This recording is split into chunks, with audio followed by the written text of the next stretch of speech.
Hey, In2Pickle, Tony coming today from Clearwater. What I want to do is use the board today to talk a little bit about the movement on the serve and return.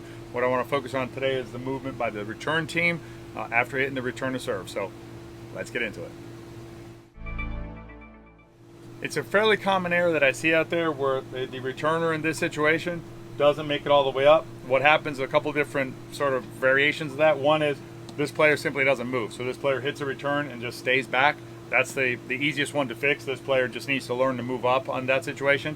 The other one that I see is this player hits what they think is a return that's going out or going to hit the net, so they don't move. Again, that's another error, because if the ball lands in or does not hit the net and clears the net, and this player stayed back, that creates a bad situation for this team.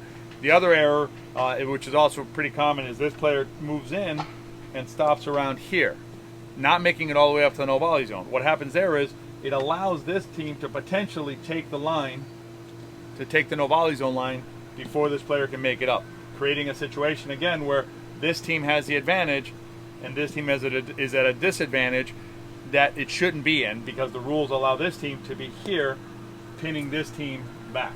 That's what you want. You want to take your advantage and keep this team back if you can.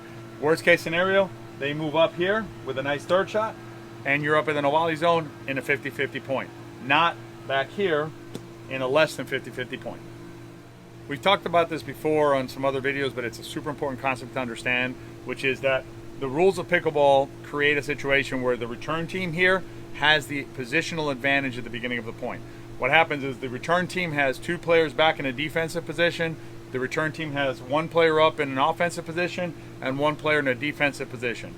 This player, however, gets the opportunity to move up to an offensive position before these players are even allowed to hit the next ball. So what will happen is if the male player on this side is serving to the male player on this side, the serve gets executed.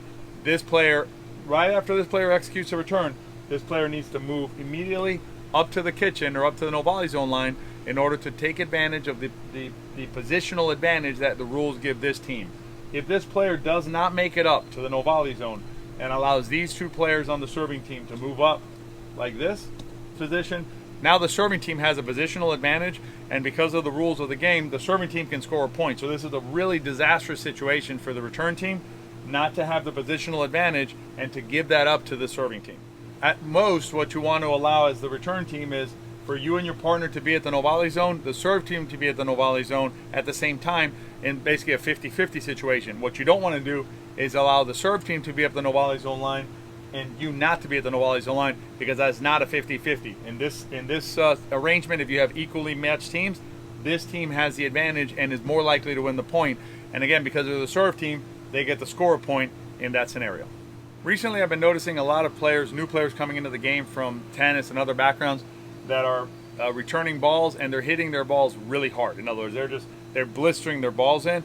And what's happening there is if that ball comes here fast and this player is able to hit it back fast, then this player ends up pinned here because he doesn't have time to get up to the no volley zone. What you're better off doing is you're better off hitting that ball nice and deep and higher, allowing yourself time to get up to the no volley zone before the third shot from the serve team has gotten back to you. So your objective here is not to win the point on a blistering return. Your objective is to give yourself enough time to get up here to the no volley zone before the next shot is hit. That's particularly important as we get older.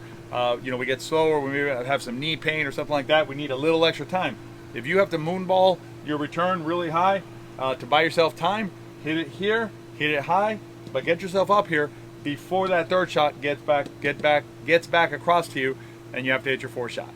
Let me give you a drill that you can use to work on your return or serve movement, in other words, getting up to the line. What you want to do here is, let's assume that this male player is having trouble getting up to the no volley zone line, just doesn't get up there every time.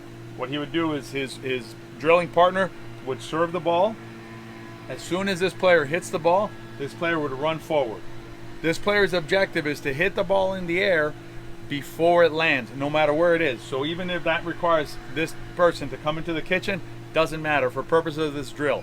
This drill is trying to get this person basically to run up without hesitation to try and make sure that this player gets the ball before it lands. Again, if the ball is going to land in the kitchen and this player runs all the way up to the net, it doesn't matter for purposes of this drill. This drill is simply aimed at breaking this player's habit of not coming forward. Next time you're out there, make sure that if you're the returner, that you're getting all the way up to the no volley zone before the third shot comes across. Do not get stuck here or farther back, up at the no volley zone, and your results will improve. Good luck out there.